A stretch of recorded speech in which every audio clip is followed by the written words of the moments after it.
Most people don't fail because they're lazy. They fail because they're waiting for the perfect conditions. And if this does sound like you, please stay with me, because this habit quietly ruins your progress. And I know this is also something about myself which has held me back in the past. Like, I won't personally go for something unless I can dedicate a massive chunk of time to the activity, like 1 or 2 hours of time where I can properly just lock in and focus. And it's this type of mindset which stops me from reading as much as I like to. And that's the trap.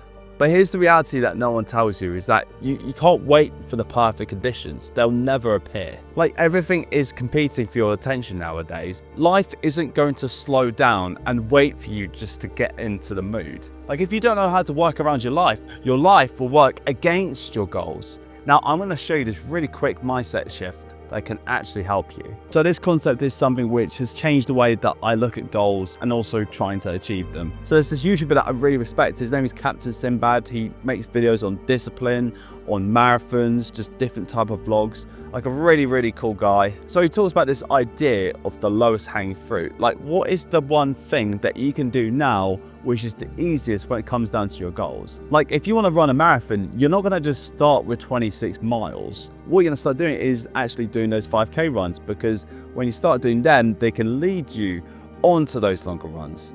Like, if you were going to write a book, what you'd start with is writing a chapter a week or like a paragraph a day. But here's the key why most people miss their goals. It's because their goal is something that is too vague. It's not something that's specific. It's not something that can be measured. When you start to break your goals down into these like measurable chunks, your goals actually become trackable. And when you see the progress when you're on your way to your goal, it is really addictive. So my suggestions are, and you should definitely try these things, set goals for the year, split those goals into seasons, then split those goals into months, and then split those goals into weeks. So now what it becomes, instead of having to try and achieve this massive outcome, you're just chasing these small checkpoints. And trust me, checkpoints are so easy to show up for. They just become like a habit.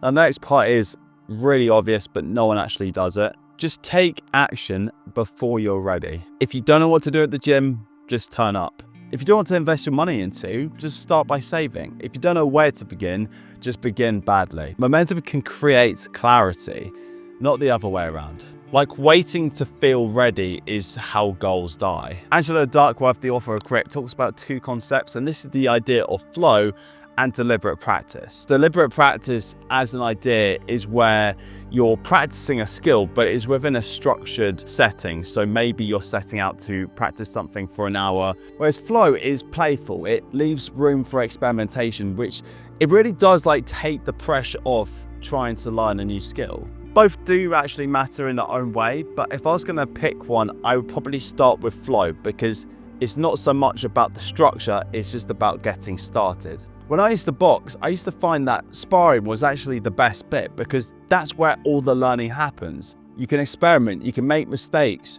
you can try new things.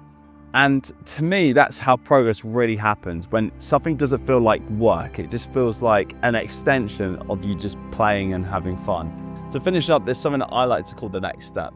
It's not the end goal, it's not the 5-year plan. Like, every time you complete a task, your brain should know what the next thing is, because confusion kills momentum.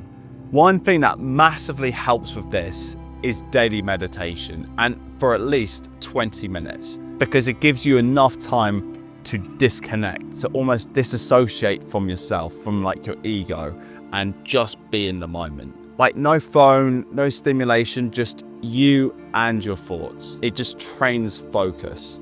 And when you do this regularly, it becomes so easy to still be engaged in those difficult work meetings or stick to those deadlines at work. It just becomes effortless. This creates momentum, and momentum does create flow. And it's this flow that keeps you moving forward. Like, no freezing, no overthinking, just progress. Anyway guys, thank you so much for watching. If you like this, please look at our last video. It's really good. And if you like this, like, comment, and subscribe, and I'll be seeing you guys very soon. Take care.